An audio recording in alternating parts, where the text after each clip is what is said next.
Welcome back to our Unit 11, Cybersecurity and Incident Management series. Today we're diving into the impact of cyber threats from operational and financial loss to reputational damage and intellectual property theft. Hi everyone, it's Cyber Tutor again.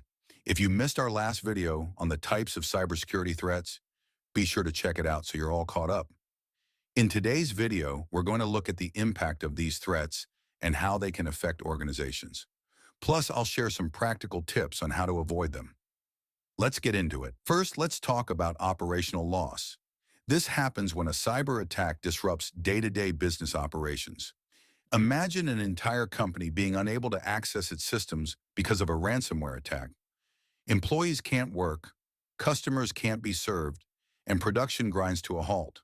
For businesses, downtime means losing money, and the longer it lasts, the bigger the impact. How to avoid operational loss.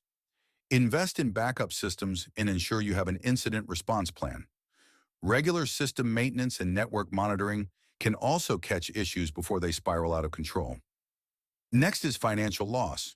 Cyber attacks can result in direct financial hits, like paying hackers in ransomware attacks, or indirect costs such as legal fees, penalties for data breaches, and the cost of restoring damaged systems. A 2022 study showed that the average cost of a data breach for businesses was millions of pounds. That's why strong encryption, firewalls, and cyber insurance are crucial.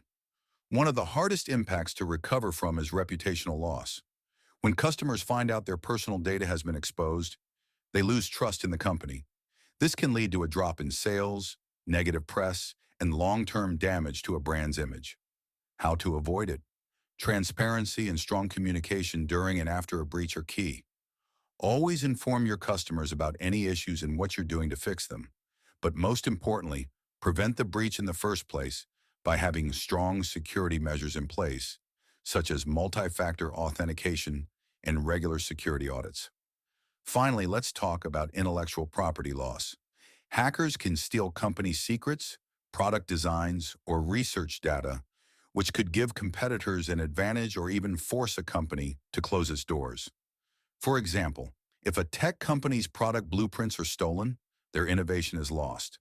To avoid this, use data encryption for all sensitive files and restrict access using the principle of least privilege, which means only giving access to employees who absolutely need it.